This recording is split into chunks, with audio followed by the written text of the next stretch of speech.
The White Witch of Okinawa Part 2.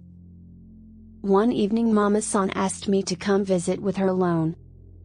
She had something to show me, but it was only for me as the older brother. Intrigued and a bit proud, I agreed. She took me to the back of her garden and sat me on a thick wooden bench that was carved with scenes of fishermen and men with swords and told me she had a story to tell. Mama-san then disappeared for a few minutes and soon returned with a tray that held hot green tea and sweet rice cakes. Sitting next to me, she smiled and commented on the colors of the evening sky as the sun began to lower. Mama-san said she had seen me, my brother and some other kids staring each other to follow a stairway path down into the cemetery. You have to understand, the path from our little home area down to the cemetery consisted of hundreds of steps, many broken or cracking, in and out of bushes and at a steep incline.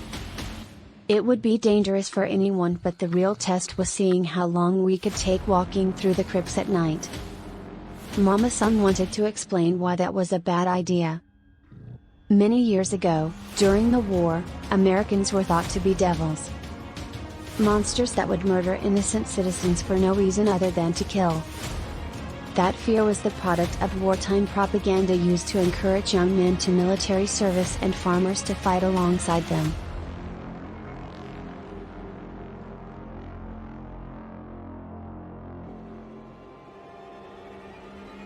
And with nowhere to go, nowhere to hide, hundreds of Japanese citizens hurled themselves off of a cliffside rather than face torture at the hands of their perceived enemy. I was terrified at hearing this. I had no idea this had happened. I was mortified and hit with such sadness I started to cry. The sun was setting and the sky went from pink and blue to a deep orange and red. Mama-san reached out and held my hand, telling me not to worry. This was in the past, and the past is something we must always remember so we never go back. She went on with her story.